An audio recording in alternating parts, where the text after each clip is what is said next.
Hello everyone, good evening everybody. Railway recruitment board RRB ने पिछले 2 साल पहले ये डिसाइड किया, रेल मंत्रालय ने ये डिसाइड किया और रेलवे के रिक्रूटमेंट बोर्ड ने ये डिसाइड किया कि अब हम हर साल हर तरीके की रेलवे की भर्तियों का नोटिफिकेशन निकालेंगे और वो भी एक कैलेंडर के साथ। और इसी में बहुत सारी वैकेंसीज होती हैं, जैसे आप देखोगे आरआरबी एएलपी होता है, टेक्नीशियन होता है, एनटीपीसी अंडर ग्रेजुएट होता है, ग्रेजुएट होता है, आरआरबी जेई होता है, इसके बाद आरपीएफ कांस्टेबल एसआई होता है। बहुत सारे रेलवे के नोटिफिकेशन निकलते हैं और इसको कैलेंडर के अकॉर्डिंग हम रन करेंगे। और रेलवे का ये कहना है कि हम साल में शुरुआत में एक बार कैलेंडर बताएंगे और उसके बाद फिर कंटिन्यूअसली उसकी प्रोसेस हमारी चलती रहेगी। ऐसा रेलवे ने 2 साल पहले डिसाइड किया और 2 साल में रेलवे ने सक्सेसफुली अपनी 2 साइकिल्स भी कंप्लीट करी और अब तीसरा रेलवे अपनी साइकिल कंप्लीट करने जा रहा है। लेकिन इस दौरान एक चीज हमेशा देखने को मिली कि जब भी हमारा रिजल्ट आता है या जब भी किसी बच्चे को फॉर्म भरना पड़ता है तो होता क्या, रेलवे हमारा अलग अलग जोन में बटा हुआ है। जैसे आरआरबी का भोपाल अलग है, आरआरबी इलाहाबाद अलग है, आरआरबी जम्मू अलग है। और कोई भी बच्चा जब रेलवे के किसी भी फॉर्म को भरता है तो वो अपने रिस्पेक्टिव बोर्ड से भरता है। लेकिन होता क्या है, जब उसको रिजल्ट देखना होता है या कुछ और अप्लाई करना होता है, एडमिट कार्ड डाउनलोड करना होता है, तो वो जाता है अपनी खुद की रेलवे की उस पर्टिकुलर बोर्ड की वेबसाइट पे। जैसे मान लीजिए आपने एक एग्जाम फॉर्म भरा और आप जाते हो, आपने भरा आरआरबी भोपाल से, तो आप आरआरबी भोपाल की वेबसाइट पे क्लिक करोगे और उसी पे आप अपने रिजल्ट भी देखोगे, सब कुछ वहीं देखोगे।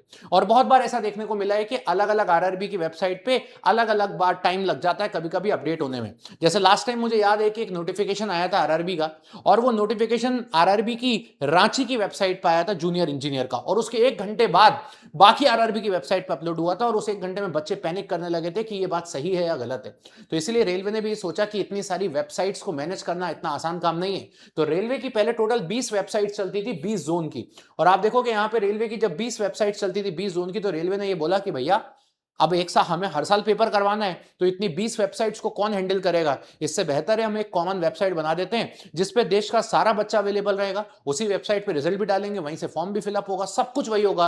और रेलवे ने अपने सारे 20 वेबसाइट्स को मर्ज करके एक नई वेबसाइट डिजाइन कर दी।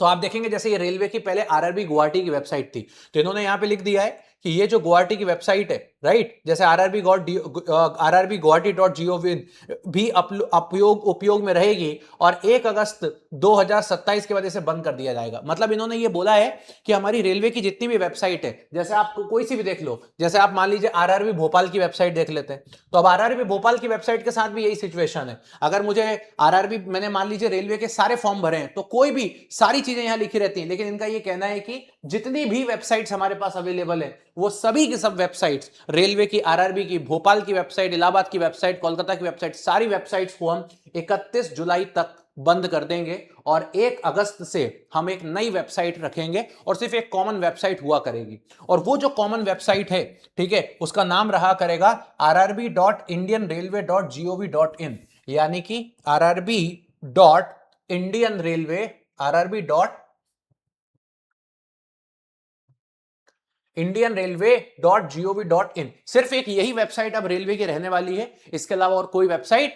नहीं रहेगी। बाकी की सारी वेबसाइट्स को हम डिसकंटिन्यू कर देंगे, ऐसा इनका ये कहना है। और एक नई वेबसाइट ये बनाने की कगार पे आ चुके हैं, जिसमें उन्होंने लिखा भी है आरआरबी गुवाहाटी की वेबसाइट या किसी और आरआरबी की वेबसाइट, अन्य सभी आरआरबी की वेबसाइट को एकीकृत यानी कि इकट्ठा करके एक नई वेबसाइट में मिला दिया गया है। उम्मीदवारों को सलाह दी जाती है कि वो उपरोक्त लिंक पर क्लिक करके नई वेबसाइट पे जाएं। तो ये देखो मैं नई वेबसाइट पे पहुंच गया, तो इस पे लिंक पे क्लिक किया, मैं ऑटोमेटिकली यहां पहुंच गया, मुझे यहां पे टाइप करने की कोई जरूरत नहीं। तो अभी ये वेबसाइट यहां पर ओपन नहीं हो रही है, लेकिन इनका ये कहना है कि 1 अगस्त से इसको हम फंक्शनिंग में ला देंगे और पूरी तरीके से हम इसका ऑपरेशन चालू कर देंगे। और जैसा कि मैंने आपको कारण भी बताया, इसके पीछे का यही कारण है कि रेलवे को 20-20 वेबसाइट एक साथ मेंटेन करनी पड़ती थी एक ही काम के लिए। अब सोचो फॉर्म भरवाने के लिए भी उन्हीं 20 वेबसाइट को मेंटेन रखो, रिजल्ट के लिए भी उन्हीं 20 वेबसाइट को मेंटेन रखो। और बहुत बार क्या होता है, चीजें आगे पीछे हो जाती हैं। अब जैसे मान लीजिए सुबह 11 बजे रिजल्ट आ गया और रिजल्ट वेबसाइट भुवनेश्वर की वेबसाइट पे अपलोड हुआ, लेकिन वो भुवनेश्वर का हुआ, तो बाकी आरआरबी बोर्ड के बच्चे पैनिक करने लगे कि सर हमारा रिजल्ट तो आया नहीं है, ऐसा तो हुआ नहीं है। और ऐसा करते करते रेलवे पता है क्या करता था, सुबह 11 बजे से लेकर के शाम को 5 बजे तक का समय ले लेता था। जैसे इलेक्शन का रिजल्ट आता है ना, वैसे ये पूरा दिन भर का समय ले लेते थे पूरी सारी वेबसाइट पे रिजल्ट लाने में। तो एक तरीके से ये एक पैनिक सिचुएशन भी बन जाती थी स्टूडेंट लेवल पे। और मैं यही बोलूंगा कि ये एक अच्छा मतलब निर्णय है और एक अच्छा डिसीजन है कि आप एक वेबसाइट पर काम करें ताकि बच्चे भी पैनिक ना हो और आपको भी कोई दिक्कत ना हो, जैसे आपको भी दिक्कत होती थी। अब इसमें कोई स्टूडेंट का कोई फायदा है क्या? तो स्टूडेंट का ऐसा कोई बहुत बड़ा फायदा तो नहीं है, बिकॉज स्टूडेंट भी अपने अपने जो पर्टिकुलर जोन से फॉर्म भरते थे, यूज टू हो जाते थे, तो एक स्टूडेंट के लिए भी ऐसी कोई बहुत बड़ी चीज नहीं है। बट यही है कि रेलवे ने अपनी सहूलियत के लिए, उनके खुद के सहूलियत के लिए, ताकि उनको चीजों को बहुत ज्यादा मेंटेन ना करना पड़े, और उसी के लिए ये कदम उठाया है। बट एज अ स्टूडेंट और एज अ टीचर हमें ये बात डे टू डे टाइम में, या हमें हमेशा इस बात का अपडेटेड वर्जन पता होना चाहिए कब क्या चीजें हो रही हैं। एक स्टूडेंट, एक टीचर वही होता है जिसको सारी चीजें सही समय पर अपडेट्स मिलते रहें। अब आप देखिए, रेलवे की जो 2026 की साइकिल है वो ऑलरेडी स्टार्ट हो चुकी है। एएलपी का नोटिफिकेशन आ गया, उसकी फॉर्म फिलिंग हो गई। टेक्नीशियन का नोटिफिकेशन आ गया, फॉर्म फिलिंग चालू होने वाली है। इसके नेक्स्ट बाद जो हमारा नोटिफिकेशन आना है वो आरआरबी जेई का आना है। और आरआरबी जेई का जो ड्राफ्ट नोटिस है वो मोस्ट प्रोबेबली आप लोगों का वैकेंसी वाला जो है, जिसको आप लोग ड्राफ्ट नोटिस बोलते हो, वो जहां तक मुझे लगता है कि आपका किसी भी सिचुएशन में जुलाई के 15 जुलाई के बाद कभी भी आ सकता है, जिसमें हमें यह पता रहेगा कि कितनी क्या वैकेंसी आने वाली है। और उसके बाद फर्दर 1-2 महीने के अंदर अंदर आपका आरआरबी जेई का भी नोटिफिकेशन आ जाएगा।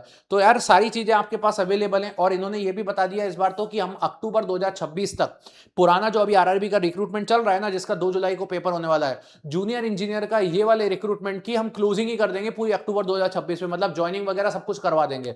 तो रेलवे अब थोड़ा सा तेज भी हो गया है। और मैं तो चाहता हूं कि देश में एक ऐसा ऑर्गेनाइजेशन बन के उखरे, एक ऐसा ऑर्गेनाइजेशन बन के उभरे जहां पे चीजें काफी बेहतर तरीके से हो, स्टूडेंट के हित में हो, और एक बेहतर तरीके से एग्जीक्यूशन मिले, ताकि रेलवे को देखने के बाद बाकी ऑर्गेनाइजेशंस में भी ये हलचल मच जाए कि देखो यार, इन्होंने अभी अभी पेपर कराना चालू किया 2 साल पहले ही ढंग से, और ये कितना बढ़िया तरीके से पेपर करा रहे हैं। स्टूडेंट के अंदर भी एक मोटिवेशन रहे कि यार रेलवे के पेपर काफी बेहतर तरीके से हो रहे हैं, हर तरीके की सारी चीजें हो रही हैं, एसएससी या किसी स्टेट के पीसीएस की तरह या स्टेट के किसी एग्जाम की तरह नहीं हो रहे हैं कि कभी पेपर होता है, कभी नहीं होता, कभी लेटा देरी होती है, कभी कुछ होता है। इस तरीके की चीजें ना हो, तो एक बेहतर एटमॉस्फेयर भी रहेगा, एक स्टूडेंट के पढ़ने के लिए मोटिवेशन भी रहेगा, और टीचर को भी काफी अच्छा लगेगा कि हाँ यार, इस एग्जाम के लिए बच्चों को तैयारी करते हैं, क्योंकि रेलवे की जॉब हम सभी को पता है कि काफी बेहतर जॉब होती है।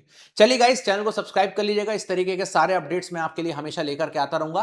ये बातें जो है वो 1 अगस्त से इफेक्टिव होंगी। अभी आपके पास समय है, हमारे पास भी समय है, पूरा जुलाई का महीना। इन्होंने 1.5 महीने पहले ये बात हमको बताई है, और 1.5 महीने के बाद ये पूरी तरीके से इस तारीख से शिफ्ट हो जाएंगे। So thank you so much, bye bye, take care and love you everybody. आप भी अपनी वीडियो के नीचे टिप्पणी करके बताएं कि इससे आप क्या समझते हैं और इससे क्या फायदा आप लोगों को मिल सकता है। Thank you so much.